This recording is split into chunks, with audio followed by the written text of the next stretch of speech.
Welcome to the Chaim Investment Advisors Podcast. I am Chaim, Victor Schramm, and I'm here with Pablo Lasha. How's it going today?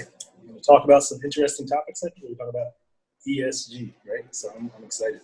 ESG is a hot topic on Wall Street, and I personally am happy about that. This is a development that I've watched for a while, and I'm excited that it's actually kind of catching on.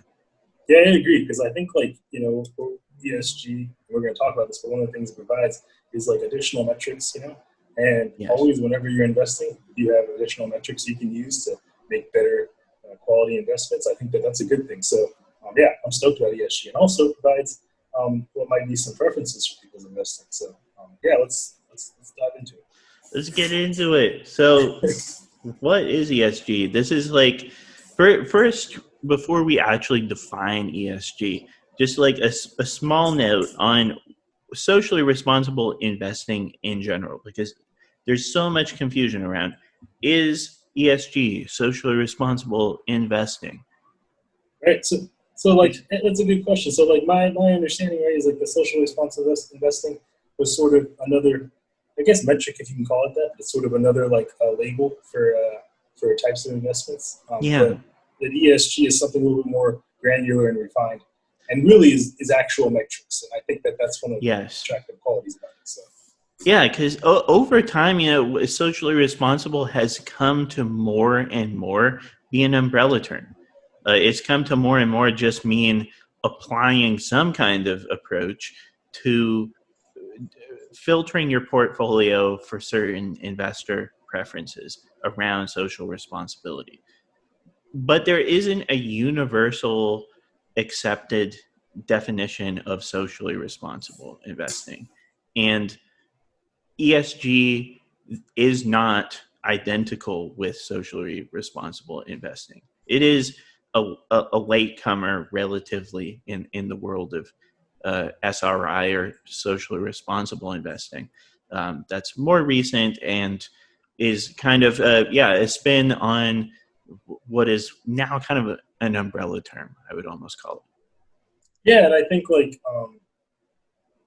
one of the points you brought up, which is important, is there's no universally accepted definition. And for me, universally accepted definitions are kind of what proves objectivity. So anytime I want to be objective, I'm looking for there to be some sort of universally accepted definition. I think that's really important that we have those in ESG. So you can make qualitative decisions based on that. You can say hey, and you're still, it doesn't eliminate any of the other sort of more subjective decisions you might be making. No. You still have access to understanding what these people are in the business of, or you still have access, actually even more, in my opinion, access to understanding what kind of impact it has on the factors that go into the ESG. But thinking of the factors that go into ESG, maybe we could talk about that. Maybe we could talk about the name, where it comes from, and what it means. Yeah, so ESG stands for environment, social, and governance, which are the three dimensions to ESG, as opposed to just a broader umbrella of sustainable investing, socially responsible.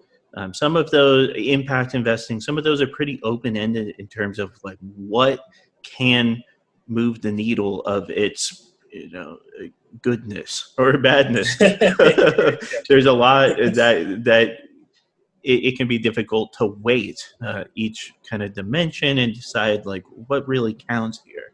ESG makes it really easy. I mean, we've got three buckets of impact that we're looking at, three dimensions to it, and you go ideally kind of column by column as you're looking at an investment through the environmental, the social, and the governance practices of a mutual fund, an ETF, or a company itself. Because they're they have the standard, we can sort of compare different companies to get an idea. When we're making either decisions, just purely from a financial point of view to invest, or making decisions that are just about our personal values and where we want to put our money. So I think that's really important. ESG. We have environment, social, and governance. Where should we start? I think First, we could talk about the fact that really it's an accounting system. ESG, at the very heart of it, is an accounting system for the impacts of all of these things. It isn't necessarily in and of itself a investment philosophy.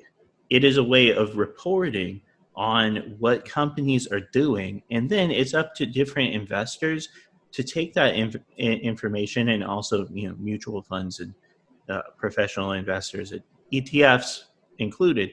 They take that information and then apply it in a way that we also call ESG. So that's one of the slightly confusing things about how this term is caught on. People think ESG is a strategy, when really it's not. It's a protocol for reporting on different aspects of a business's activities.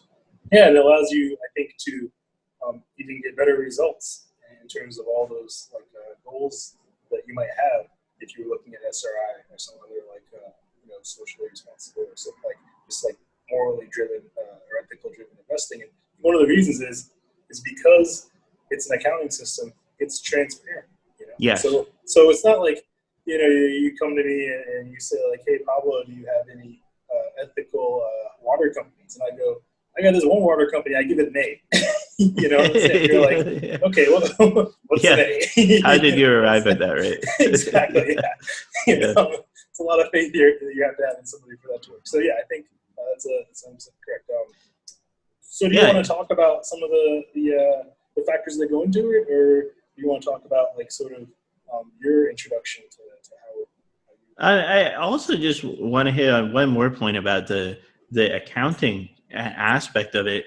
Is that ESG's first goal, since it was first developed, was actually just getting a reporting and disclosure protocol out there. So when ESG first began, that was the first thing that people were looking at is, okay, we have to actually get companies to tell us what they're doing. That was the first goal of ESG investing. I think that's a great point, yeah. And an important point also. I've seen some of the tools, that we use here at the firm to evaluate, the ESG metrics. And to be honest, even as a numbers guy, I think it's great. There's just so many great tools, and I think there's an important, maybe something important to note, which is that sometimes people think you have to have either or. And in my opinion, oftentimes when you're making decisions that are based on your values, first of all, you're just going to be happier. And you always make better decisions if you're happier. We looked at Peter Lynch was one of the most successful fund managers ever. A lot of people lost money in his fund because they would just pull the money out at the wrong time. So if you're not happy where your money is, it's not going to. It's a bumpy road. Exactly. And I think creates disinvestment as well. As a financial advisor, that's what I've seen the most over time is disinvestment, because disinvestment means not investing, not necessarily divesting, but disinvesting, avoiding investing because they say, hey, I don't know that I can find something that lives up to what I expect. And then it's in a money market account or savings account, which is not great for the people who are doing that. And the thing is when you have all these metrics available and you're allowed to make transparent, clear decisions, you probably are going to be investing in a more quality investment. And that's I think one that's for me I think a great takeaway, which is that you don't have to be sacrificing your future earnings because you're hey, I have to invest in this particular type of company. Companies that usually are on the cutting edge of social responsibility and wanting to do the right thing, when they're measured by the right metrics, you'll see usually that if they're really on top of their game, they're probably going to be producing more results than other companies. Yes. Well, yeah, and that's been one of the cool kind of immediate impacts of ESG, especially this is more true in the emerging markets and developing markets of the world than in America. But the act of getting Chinese companies to disclose information about what they do has, over a short period of time, really impacted what they are doing, because it gets out there and people look at it and they say, well, that's a lot worse than I expected. And they realize how ugly it is, because the cool thing about, and we can talk more about this in a bit, but one of the cool things about ESG is we can use the same toolbox to analyze anything around the world, and that's not true of a lot of socially responsible investing. That's correct. Yeah. I think that's Being able super to important. compare a Chinese company to an American company to a British company in the same sector, that makes a big difference. That not being able to do that has always been one of the things that's held socially responsible investing back, in my opinion. Yeah, no, I totally agree. I think that's like really important to be able to compare different companies. And I think like you said, getting companies to divulge that information also sort of motivates them. Yeah. Because they're like, oh, okay, well, maybe we need to step it up here. What we should do, I know this is like off topic, we need to do a podcast a little bit about how public corporations work at some point. Because yes. Well, it's super tangent. That's a excellent tangent to the conversation, and one I was thinking about too in this discussion is the fact that the idea, like if I've talked to Morgan Stanley, Capital Intelligence, MSCI many times about their ESG system, and the way that they explain it is that publicly traded companies really should be publicly accountable. Nobody is going to privately held companies and saying, we demand to know your carbon impact. Yeah. There maybe should be a different standard. If you are publicly traded, you're holding yourself out as, hey, I'm a public company. We should probably get to know some things about what you're doing. It's true, and it's also one of the reasons that sometimes I hold like a different opinion on sort of the standard than they themselves should be held up to, just in terms of general moral convention. Right? Yeah. There are things where, like, if you're a private company, I'm like, okay, I may not agree with you, but you're allowed to steward your capital and your property the way that you see fit. But when you're a public company, and all sorts of people around the world might hold pieces of equity in your company. Yeah. You should be held to a standard that respects all of the owners, right? So, I think that's really important. So, respecting all the owners, just acting in a way that respects all the owners, and also, like you're saying, like divulging that information and not just being sort of captive to some board that who knows how this board was constructed, not being captive to like a particularly large shareholder. Those things are important. Yeah, I think just in certain terms of like finance, I think that makes sense to me. So, yeah. So, I mean, we can briefly just talk about what actually each of these letters means. So, letter by letter, we can start with environment. That environment, what we're looking at is what's usually disclosed is the carbon impact, the carbon intensity of the company. That's kind of the number one thing that people look at, and you'll see reported on is, okay, this company or this fund or this ETF, what is the weighted average carbon intensity of their operations? Because then we can compare at a sector international level, American companies versus British companies versus Japanese companies, and get a good idea of, if we want to be involved with this sector, where's the best place to do that? Totally. Yeah, I think that's great. And I think, like you say, again, we have an actual metric there. It's not just like, someone's opinion, so we can say like, hey, what kind of impact are they having on the environment? I think it's really important. Yeah. And then water sustainability is another really important one. We won't get into like every point of these, but that's, to me, another super important one, especially on the international scale, because, America, it's a big company. We've got a lot of excellent natural resources around water that we are not as used to having to worry about. There are a lot of countries where water sustainability is a major deal that isn't like a hundreds of years from now problem. It's a this or the next decade problem. Totally. That's true. And I think that again, another great point. Yeah. For sure. Yeah. So there's a few different ways you can look at that and that are reported on in ESG. And water sustainability is super important within the E component. And then social. I wanted to point out real quick, just so people know, we're going over these, but we do have a plan. We have a plan to release a podcast on probably each of these topics individually. Yeah.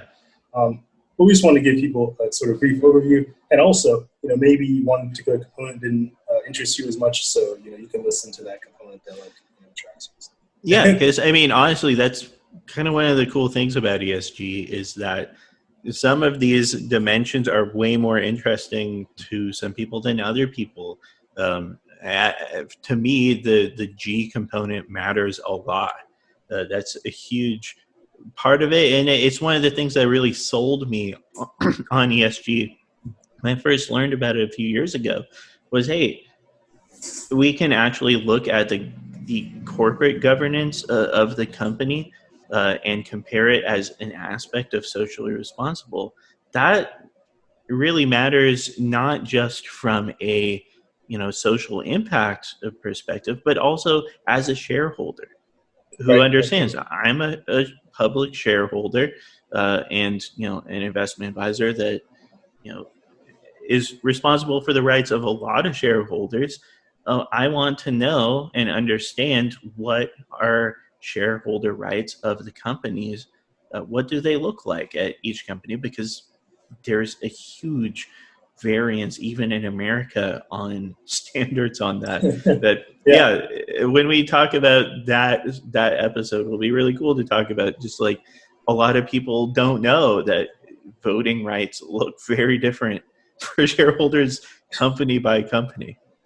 Totally. And again, because these metrics are things you can go look at, you can interpret them your own way, so you can figure out hey, well, how do you feel about it? You're not necessarily just again held hostage by someone else's opinion. You can go look at these and say this is how I feel about it. I think we covered the governance. We skipped that was my fault. I got off topic there, but we skipped the social. You want to talk a little bit about how the social is measured?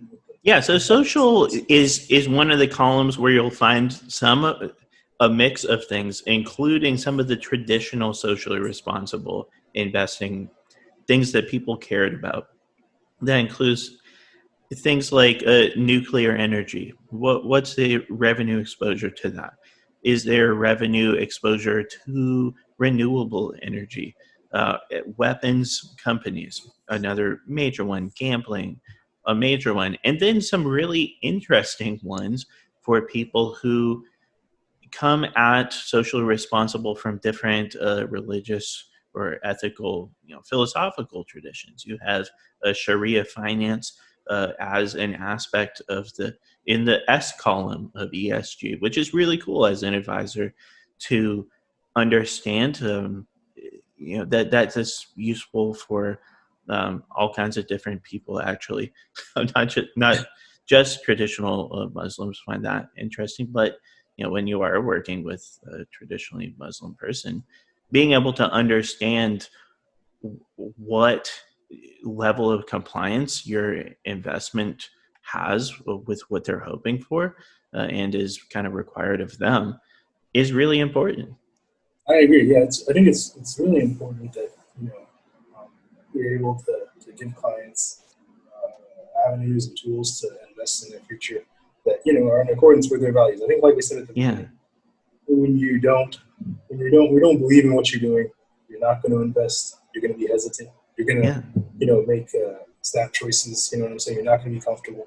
And one of the most important things I think about investing is being able to sort of have some sort of calm, being able to weather storms.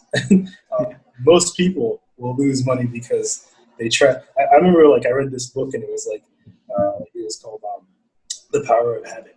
And they were training football players, and just a little off-topic story here. When they're training football players, it was the Colts, and they kept on asking this guy, oh, why do you do this? And big games, you do this, and then you mess up. And he's like, well, I want to do something different. And he's like, don't do anything different. Like, now is not the time to do anything different. I think this is like true in investing. When something happens in investing and you've been doing, just being a steady investor, putting away that money, now when the market is in turmoil and things are at least certain, is not the time to change your strategy. Yes. How you're moving forward. Yeah, I'm all about that. Every time that there's a big correction, that's the mode I get into talking about. It's like, hey, this is actually the worst time to massively deviate from your overall this is not the strategy. time to experiment. yeah. This is like that time was earlier, and now we just wait till things turn around again. But yeah. Yeah, so I think that like the social component just allows people to even have more faith and more confidence about their investments. So I think that's really important. Yeah, and then so yeah, that's kind of social at a super high level overview. It's actually one of the bigger columns, just in terms of like the number of sub-reporting items. It's pretty big. There's quite a few things get included in that. Human rights violations get included in that too, and there's some overlap with different ESG approaches, because there isn't one ESG approach. There's kind of multiple ones out there. I like MSCI's, but there's other ones. In any case, there's some overlap with the UN's Sustainable Development Goals, and so you get a lot of the reporting on the UN Sustainable Development Goals in that social column as well. Yeah. But even with those other like ESG types of reporting, we still have like metrics that we can compare. Oh yeah. So we can always go back and we can sort of like, we can do the research that we need to do. And I think that's one of the, like, I think we've already said it, so probably tired of hearing us say it, but it's important. It's the most important component as in comparison to other, like what people might find to be social, responsible investing techniques. Yeah. So yeah, you'll find a lot of the UN goals incorporated in there. They'll report on them, and all of the different ESG approaches kind of use most of the same top line reporting stuff. It's just some of the ways that they do gather information, how they survey, and also a couple of the subcategories are a little bit different. But some of the subcategories have pretty low weighting in terms of the score. They're just really interesting as an advisor if you are a person who's really interested in any one of these aspects. And this is like the deal breaker. Nuclear energy is a deal breaker. Well, we go column by column, even though that might be a low weighting overall to the score. So yeah, there's a lot of granularity that you can get into when building a portfolio with ESG, which is really cool. Yeah, that's awesome. So, like, then, and I think, good. Governance. Right. Governance also. So we talked just briefly about shareholder rights. This is your rights. Favorite topic. You love that. So I knew you No, I just wanted to mention it's not just shareholder rights, which is super. I mean, that's the thing that I'm gonna. If you ever talk to me about ESG, I'm going to talk about that because I am interested. It is a broad topic, and you're right. It does incorporate a lot of other like what I think are interesting things. Like, one of the reasons I brought up, like, you get to look at the metric, but sort of interpret your own results. But we were looking at some ESG metrics for some funds the other day, and they had poison pill in there. And we were having a conversation about how sometimes we might actually want there to be a poison pill in a company because they're like seem susceptible to hostile takeover, and that's not something I would want for that company. So the metrics thing is important because, again, you get to interpret that. You're not having someone exactly. Governance is an A+, and if you find out that 50% of their A+ is like them not having a poison pill, you're like, well, that's not what I was looking for in an investment. So exactly, yeah. So things like poison pill accounting flags is another like major one. Ownership structure, you find that in there, and then also labor practices. Are there major labor controversies? You find things about equality, gender equality in that column as well. So the boards and things of that nature, for sure. Yeah, how's the board work? Who's on the board? It's a huge topic that is, I find, very fascinating, and will talk about more later. But that's kind of an overview of what's in governance. It sounds kind of like super boring. Just governance. I give you guys a prediction, because when we do the governance one, it's probably going to be an hour long. That's kind of the reason I was like, I know he's going to come back to it. When we do the governance one, I guarantee you it's going to be like 60 minutes what he was talking about it. But I love governance also, so that'll be a good discussion. Yeah. Also, it just happens to include a lot of subcolumns too. Like environment, sadly, in most systems, it is pretty brief in terms of like the sheer number of subcolumns is not as big as governance. They get into a lot of super detail in lots of different ways. So yeah, that's kind of like the three dimensions at super high level overview in ESG. So yeah, I think like you're right. Like like that covers like the sort of broader topics of ESG, and these are things that like, so everyone knows these are things that are really important to the firm. These are built into the questionnaires. These are taken in every aspect when we're onboarding people, when we're looking at like not like a lot of times like it's very traditional to look at risk. That's sort of like whenever you just ask a typical like advisor. If you ask someone maybe they like have like a Series 65, or you ask a typical analyst, they're always going to be like risk. That is a really important thing, risk. But, we're looking at like different types of risk. Your risk for this investment is also a risk, and how we sort of are able to nurture that process and like get that information is to ask about like values and like what you're comfortable investing in. And I think the ESG is like this is a really great tool. Well, and it's an important other topic in ESG as an introductory thing is the first thing that gets said when somebody says, I want to do socially responsible, almost always, like I want to say like 90% of this is, and I have a lot of discussions around this. People say, want to do socially responsible, but performance, I'm worried about performance. Like always. And of course, it makes sense. Like you're not investing just for fun. I mean, a very few of us do, but mostly you're investing to make money and have a reasonable trade-off between the kinds of risk you're taking and what you're getting back from your investments. So people, of course, care about that, and it's important to say that ESG does not have some of the negative track record impacts that some of the more old school versions of socially responsible investing have. Yeah. Oftentimes, I think that like companies that have good ESG metrics also really successful companies are companies that you want to invest in. Yeah, and so like if you talk to MSCI about how they think about ESG and what's the link between performance, because there is some evidence out there, and there's been evidence for many years now that ESG companies and bonds as well. So ESG also covers bonds, which that's a whole nother thing that I care about a lot. So now that just so everyone's on the same page, just like 4 more podcasts. We are doing a bond ESG podcast. Yeah, dude, because that is a huge component is corporate debt, and man, I have a lot of opinions on that. But anyway, so when they would talk about why is there a positive link between ESG and outperformance, or at least market level performance, they talk about it in terms of risk. Like, let's say that you are a company operating in Southeast Asia, and what you do is you make bottles for things like Pepsi, Coca-Cola, Fanta, whatever.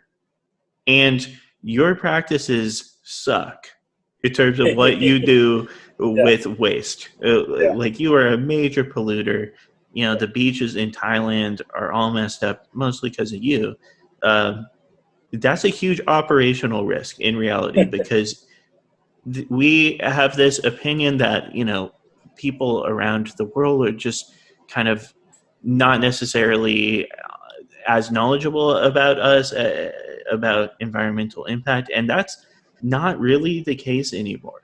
You could say that in the 90s people were maybe just kind of developing an idea some of these practices hurt their own local countries. Now there are some pretty major movements around the world to say, hey, like, these things matter, and we don't want to be taken advantage in this way. And so waste management is a major operational risk. Plastics are a major operational risk in the emerging markets, that companies that are not ESG compliant or really low scoring on ESG metrics face a lot of difficulty going forward as regulation develops in those countries. Because we're used to the idea there's tons of environmental regulations here, and not so many around the world, but that is not going to be that way forever, and nobody should ever have expected that it would, is my opinion. I totally agree, and I think, like you're saying, there's like the operational risk also because we live in the age of information, as we all know now, and things are almost immediately transparent.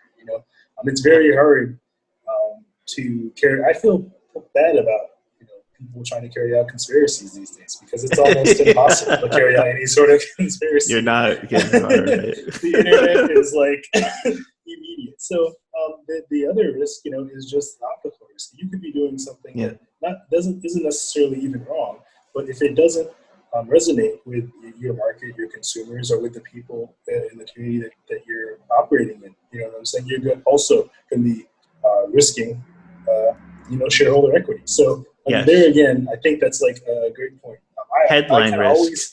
Exactly. That's what they call that, headline risk. Yeah. Always look at it like that. Yeah, for sure. And then like a headline risk, and you're risking, there's a little bit of political risk there because some countries they don't really care about rules so much in the process. They will just put an end to you if they don't like what you're doing. So.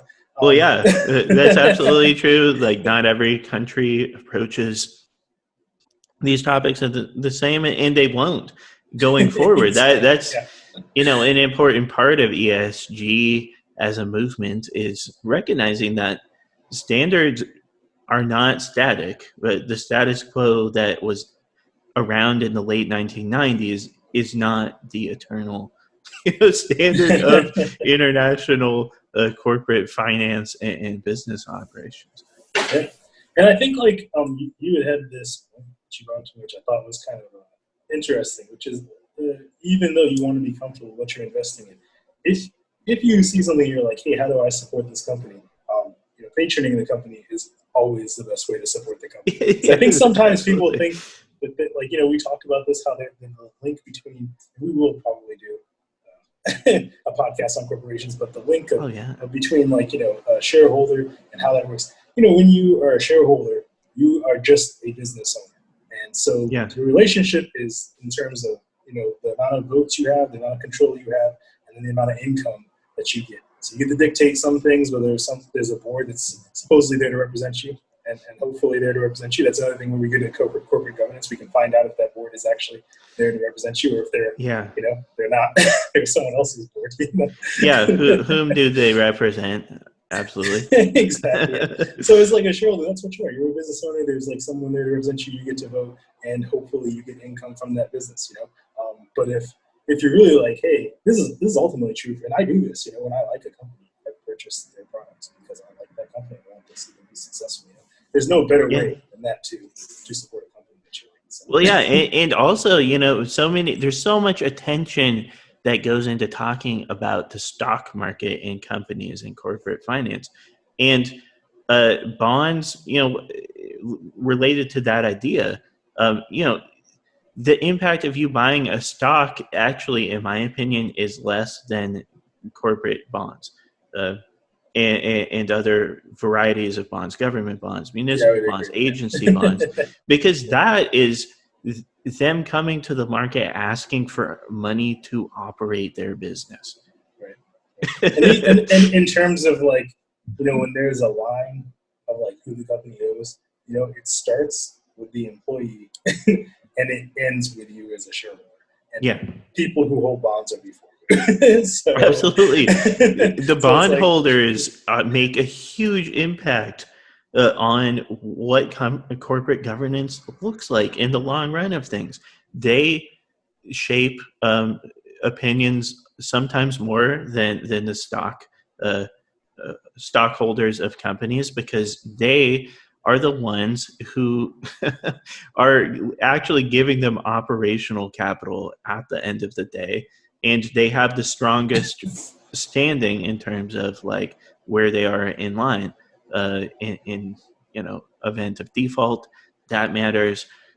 Yeah, so they can definitely make a big impact. Say, hey, the bondholders, next time you want to have a bond, because a lot of times a company will have one big offering, an IPO, and there might be smaller flows into the market of their stock through different avenues.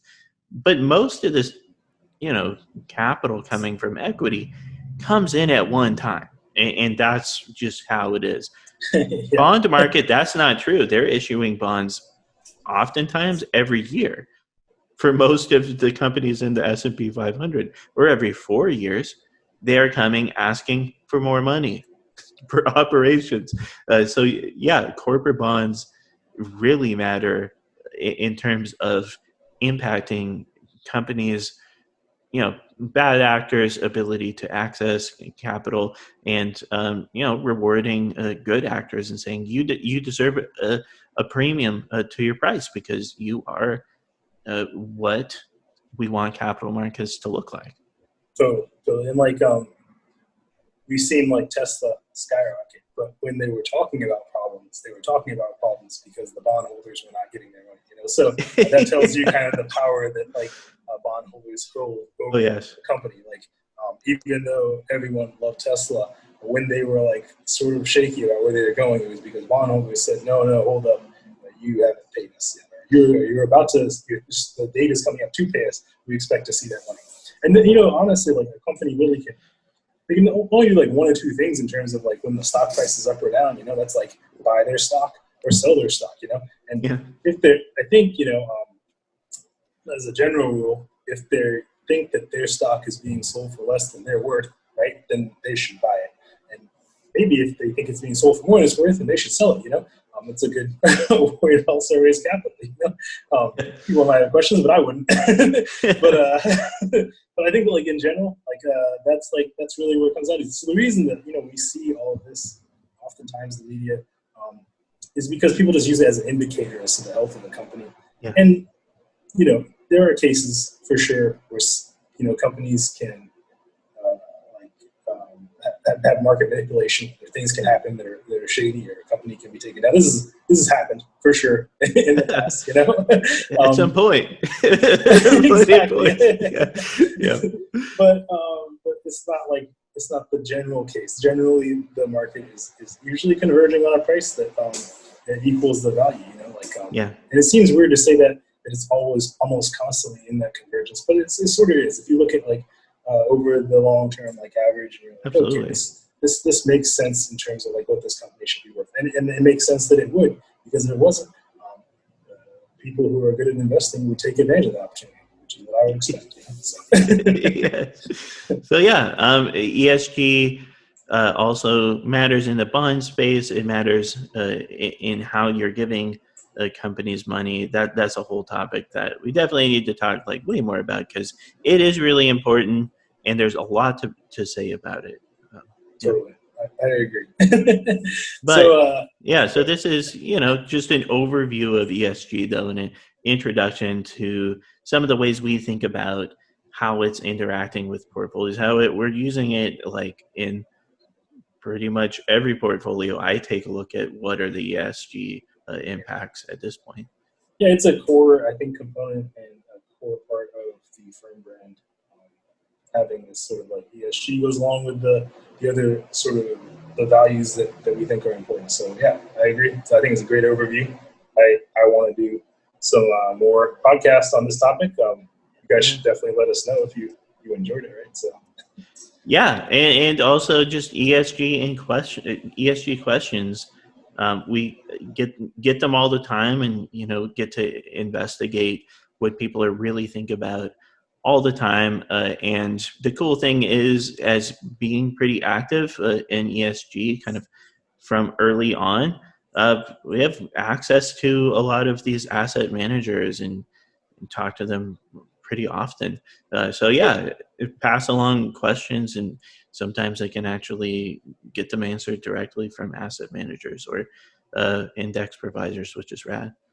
Yeah, that's like definitely pass along questions. Try to stump us. That'll be fun. So.